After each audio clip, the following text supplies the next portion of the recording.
simulation analysis. Simulation analysis. Simulation analysis is our today's point of focus. Simulation analysis. Now, candidates, simulation analysis in the context of capital budgeting involves using, in our today's world, computer models. Okay, that's the best way to go about it. It is a process of using computer models to mimic the potential outcomes of an investment project. So to simulate is to mimic, it is to create a representation in a model of what is expected, or what is expected to be the real thing. To simulate is to mimic. So in the context of capital budgeting, because we are discussing simulation analysis in the context of capital budgeting, because simulation analysis can be carried out in many other fields. Okay, but in the context of capital budgeting, it involves using models to mimic or to copy the potential outcomes of an investment project, and it accounts for the inherent uncertainty and the risks or the variability associated with key project variables, such as the cash flows, the discount rates, the project timelines, and so on. Those are some of the variables that we'll expect in project management.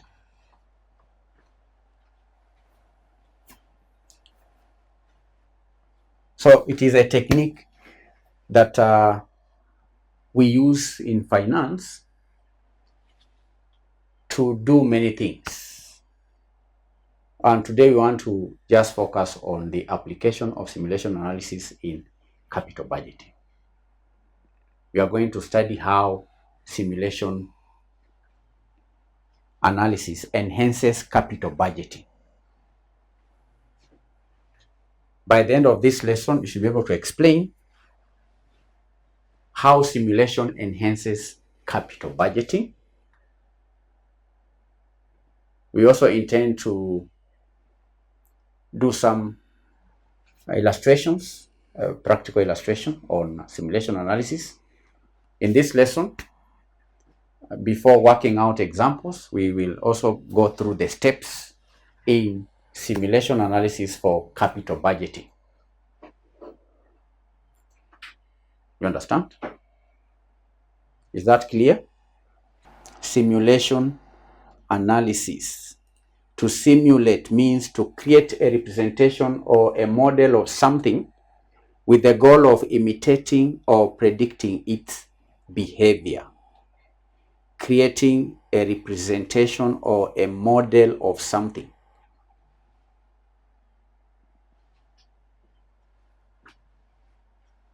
Simulation is derived from the word simulate. It is to mimic. It is to copy. It is to create a representation or a model of something with the goal of imitating or predicting its behavior. Simulate.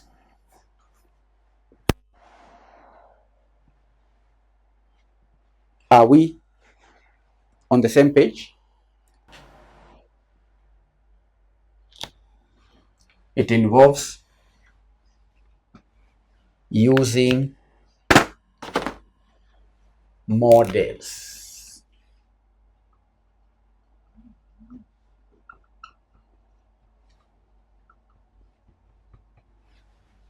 And in our modern age, we use computer models to mimic the potential,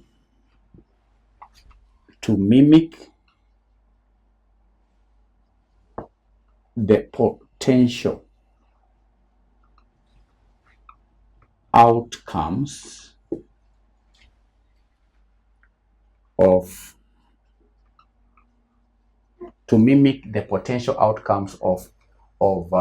investment projects.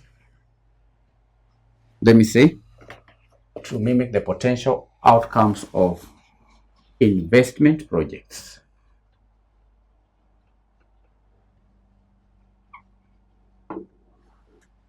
Mimicking, to simulate, to mimic. I want you to understand that, candidate, so that when we move, you will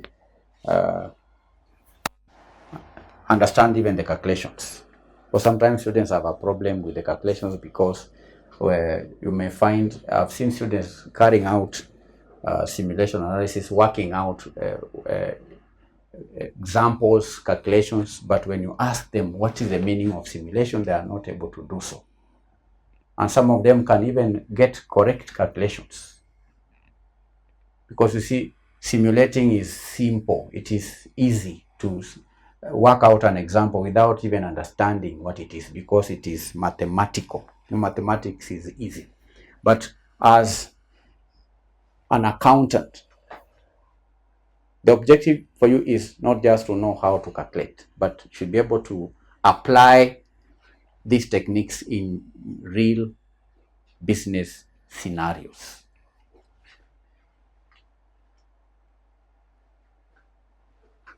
And we are studying simulation analysis as one of the tools that we use in making the capital budgeting decisions under conditions of uncertainties.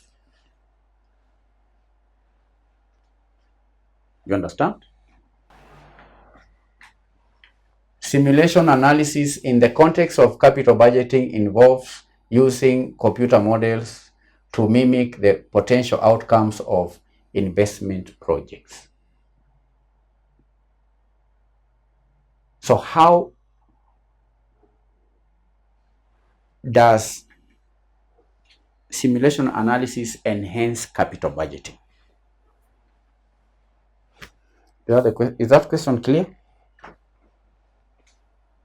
I just say that we is one of the techniques we use in capital budgeting. Then how does it enhance capital budgeting decisions? How? How? You want to answer the question? How? How does simulation analysis enhance capital budgeting decisions? One way is through risk assessment.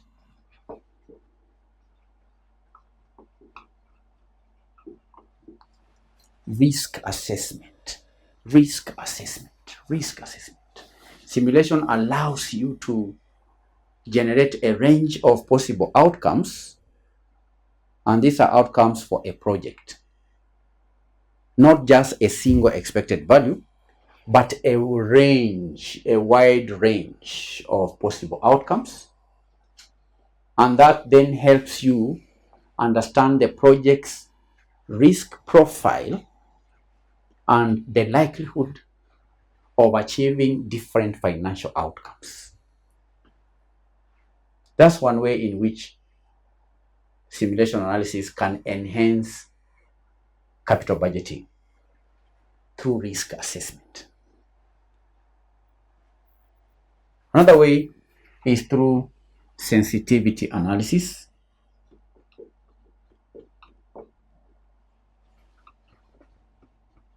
Sensitivity analysis. Now, through simulation analysis, you can assess how sensitive the project's outcomes are to changes in specific input variables.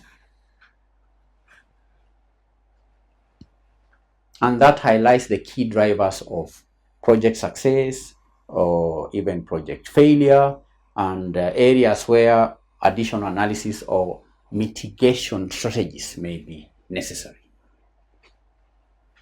sensitivity analysis.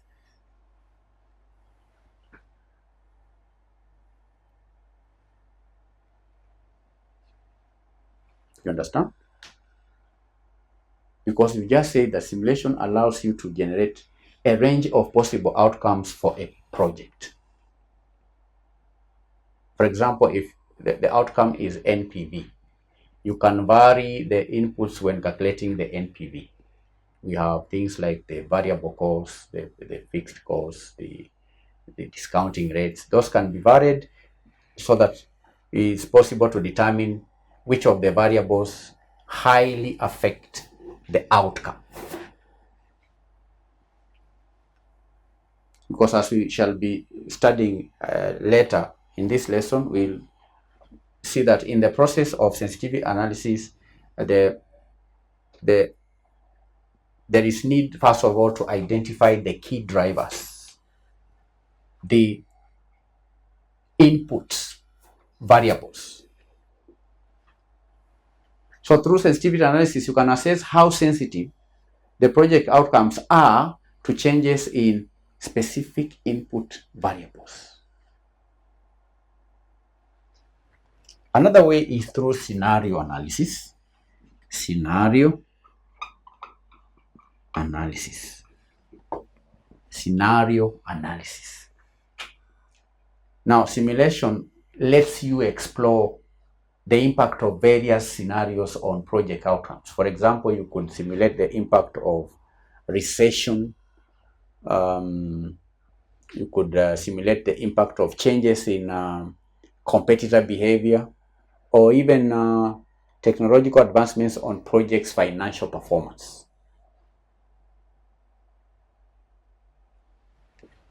Another way is through decision making. We are discussing how simulation analysis can enhance capital budgeting decisions.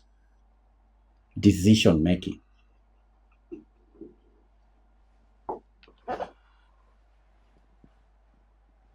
Now, from the insights of simulation analysis, the insights from simulation analysis can guide decision process, and that helps you to assess the project's potential rewards relative to its risks, and also can help the decision maker to make informed decisions about which projects to pursue. So candidates, I want you to have this in mind as we progress, because we want now to briefly do the key steps, the steps in simulation analysis. And this is simulation analysis for capital budgeting. We are studying simulation analysis in the context of capital budgeting. Steps in simulation analysis. Let me do the steps here. Steps in simulation analysis.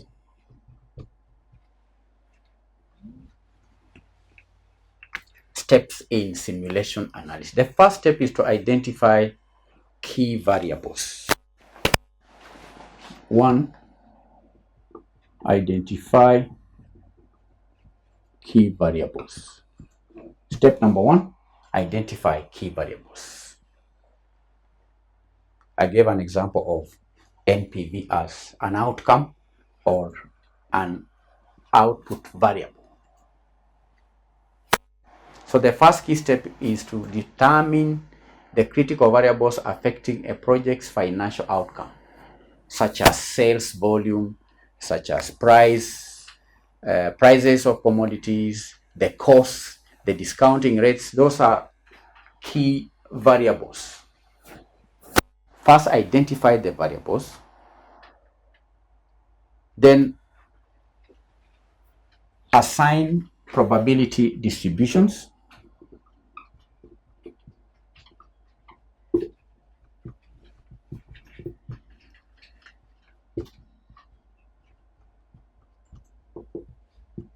Assign probability distribution. Step number 1, identify key drivers. Step number 2, assign probability distributions. assign probability. That means specifying probability distributions for each key variable based on historical data, based on market research, and also based on expert judgment. Assign probability distributions. Then number 3, run simulations. Run simulations. Run simulations. Run simulations. And these simulations can be run using a computer model, which can help in generating thousands of potential project outcomes based on the assigned probability distributions.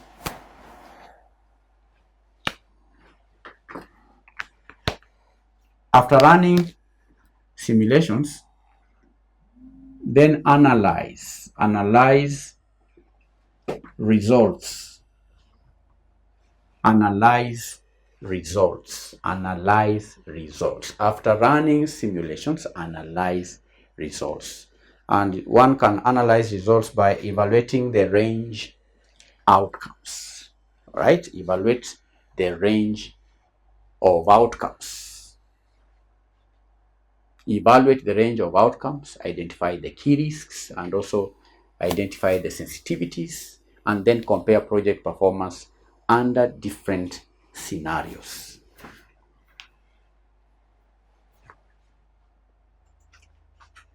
Now, candidates, on the basis of these steps, we are going to have an illustration. An investor is considering introducing classic pens into the market. An investor is considering introducing new classic pens in the market. The firm is contemplating investing in purchase of a new plant costing 250 million shillings. The plant has a useful life of 5 years and is to be depreciated to zero on a straight line basis. Second paragraph. Due to market uncertainties, selling price per unit, unit variable cost, and annual sales volume of the new classic pens have been estimated stochastically. Stochastically. Underline the word stochastically. So in the table, we have a column for unit selling price, the unit variable cost, and the annual sales volume. Below the table, I read, the firm will incur annual fixed operating costs excluding depreciation of 20 million shillings. The company's cost of capital is 10% and corporation tax rate applicable is 30%. Required, the expected net present value of the project.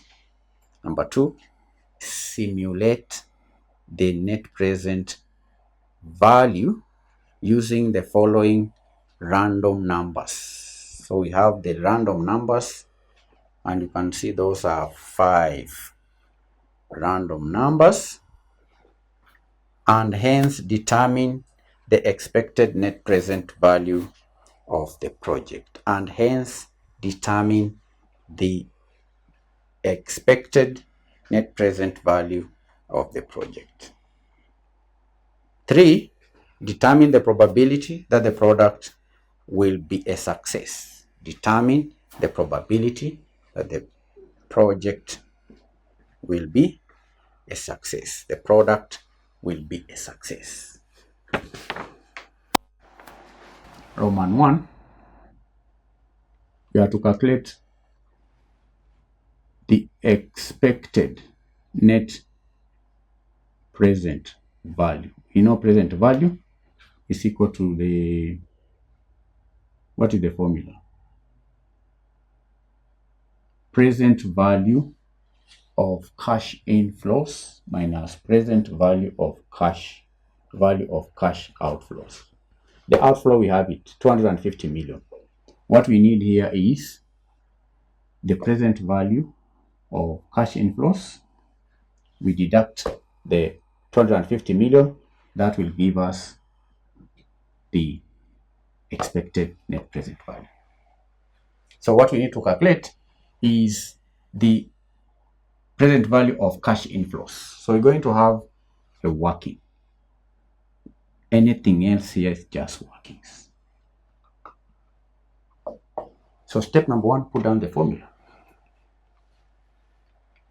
And you can see candidates in an exam, even if you had not done simulation analysis, this part of we've done it even in lower levels of CPA training, NPV. So how to determine the cash inflows? The cash inflows we have the cash inflows. We have the cash inflows. Look at the table. Selling price. We are given the values and the probability. Corresponding probabilities. Then we have the unit variable cost, the values and the corresponding probabilities. You have the annual sales volume. Those are quantities. We have the volumes and the corresponding probabilities. You see that? So then we will first of all compute the expected unit selling price, because what we have here, these are probabilities, and it's very simple. The expected unit selling price, we get the sum of the products of the value and the probabilities. The sum of the product value of the value and probabilities. You understand? Can we move? So we are going to have annual sales, candidates. Let's move. Let us move. We'll have two columns. We're going to have two columns. The amounts are in thousands. Let's have the amounts in thousands.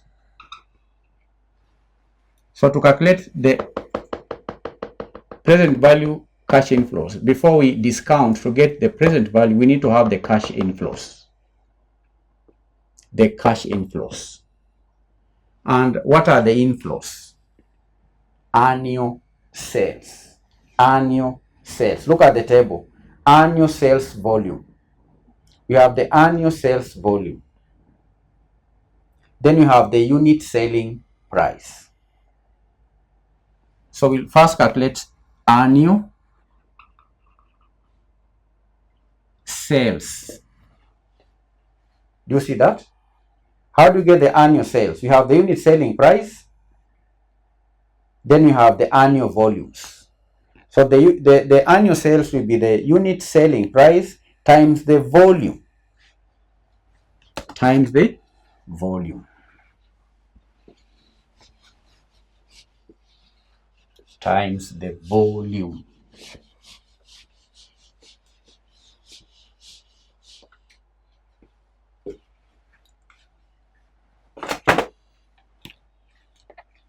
So the candidates, the unit selling price, the expected, this is another working. For us to calculate this, we need a working. For us to calculate this, we need a working. So we have to be systematic always, candidates. So first of all, what is the unit selling price? The expected selling price will be equal to the 20 shillings, this 25 times the probability of 0.3. We add 35 shillings times the probability 0.5 plus the 45 shillings times probability of 0.2. That is the expected selling price, unit selling price, unit selling price. So 1 unit will cost the figure you get there. I'm waiting for your answer. Then you have the sales volume, expected sales volume. The volume we have 4.5, probability 0.3. So 4.5 units, probability 0.3. This one. Plus 6 million, probability 0.4. Plus 7.5 million, probability 0.3. Give me the volume. You can even have the whole of this. You have the expected variable cost. You can still do it. 10 shillings, probability 0.2, plus, reading from the question, 15 shillings times probability 0.4 plus 30 shillings, probability 0.4. Give me the values. Give me the values. Calculators, you have scientific calculators, please give me the values, the expected price, the expected volume, and the expected quantity. The expected volume or quantity. Expected quantity. Come on, people. The first one. Do you have calculators? Where is Gapno? Where is Maggie? Please. Calvin. Lucy, where are you? 34 shillings per unit. 34 shillings per unit. Correct. This is 34 shillings per unit. How about expected quantity? Let me use Q. Expected quantity. How many units? Maggie says 6 million. 6 million units. Units. They are in shillings or mafarangas. Expected variable cost, unit variable cost. Maggie writes 20. Is it 20? 20 shillings. 20 shillings. So you can see, candidates, we have the quantity, annual quantity 6 million. The unit selling price per unit is 34 million. So there we have the annual sales. That will be 34 shillings times 6 million. Give me the annual sales. 34 shillings times 6 million.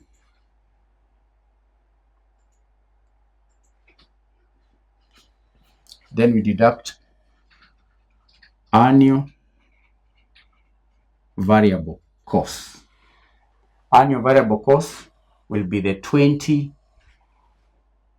shillings times 6 million. We deduct. That will give us the contribution.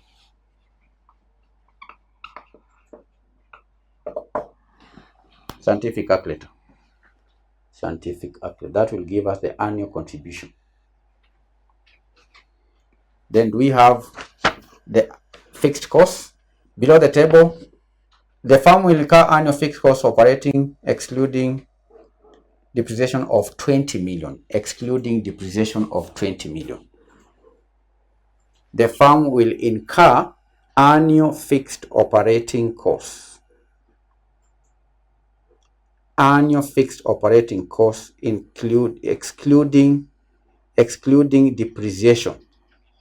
Excluding depreciation of 20 million. All right, 20 million.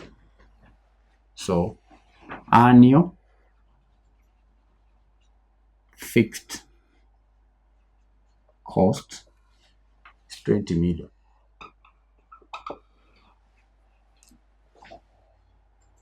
Come on, guys, calculators.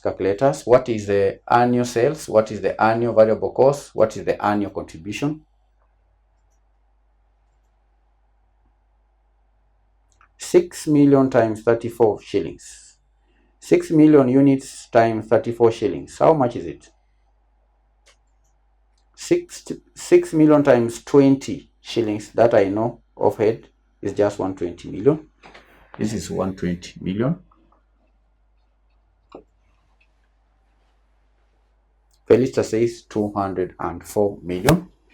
204 million. Give me the contribution. What is the contribution? Contribution. Someone says 84 million. 84 million is the contribution. Deduct the annual fixed costs. This will be equal to 64 million. Is that so? Yes, Maggie confirms 64 million. So what is the tax?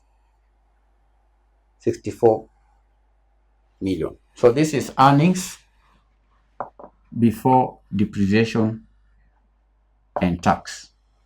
Earnings before depreciation and tax. So what is the tax? Tax is 30% of 64 million. How much is it? 30% of 64 million. 19.2 million. 19.2 million. That is the tax paid the government. 19.2 million. So what will be the earnings after tax? Deduct the tax. What is the balance? Earnings after tax. Annual earnings after tax. This is annual. Don't forget. These figures are annual figures. Annual earnings after tax. 44.8 million. 44.8 million. That is earnings after tax. Earnings after tax 44.8. 44.8 million. Then we are going to add the annual depreciation tax shield. Add annual depreciation tax shield. Add the annual depreciation tax shield. Annual depreciation shield. First of all, we are going to calculate the depreciation. Then we apply the tax rate. That will give us the annual depreciation tax shield. We know that the cost of this equipment or plant is 250 million. That we know from the question. We are also told that the depreciation and is to be depreciation to 0. So we deduct 0. This is straight line. Then we divide by the number of years. What is the economic life? The economic life is 5 years. So this is the depreciation. Then we apply the tax rate. That will give us the depreciation tax shield. How much is it? We add it there. Depreciation tax shield. 50, just 15 million. Please confirm. 15 million. Add 15 million here. Is it 800? That should be 800. 5. 59,800. Is it 59,800? Annual net cash flows. Annual net cash flows. The ANC. Annual net cash flows. 59.8. Fair Lister confirms. 59.8. 59.8. 59.8. That is annual net cash flows in 5 years. So it is this annual net cash flows that we have to discount to give us the present value of cash inflows. This is the annual cash inflow. This is an annuity. Annuity. Candidates, this one is an annuity. It is in future terms. So we have to discount it. Then we deduct the present value cash outflow. That will give us the expected net present. And we know if it is an annuity, we're going to use the present value interest factor of an annuity. The cost of capital we are given here is below the table 10%, and the period is 5 years. So what is the factor from your tables, please? We are going to have the annuity 50 million. This is a 59,800. times the present value annuity factor. Let me help you out with this one. This is present value interest factor of an annuity, 10%. Read from the tables, 5 years. This we deduct 250 million. So we're going to have 59,800 times the factor. What is the factor? Present value annuity tables. Give me the factor, please. Maggie, what is the present value interest factor of an annuity? The period is 5 years. The rate is 10%. The rate is 10%. Read from the tables. As read from the tables. So that will give us the expected NPV. Come on, guys. You don't have your tables? You don't have your tables? You don't have your tables? Do I have my table? Do I have my table? Do I have it? Do I have my table? I don't need one. I'm not going to... I can use my calculator. I don't have one. I'll use your calculators, please, Felista. Read from the tables. We agreed when you come to this class, make sure you have the tables. Present value interest factor table, present value 3.798, deduct the 250 million, give me the NPV. What is the NPV? 23, is it 23? 310 point. You must have the point because you are working in decimals. Don't do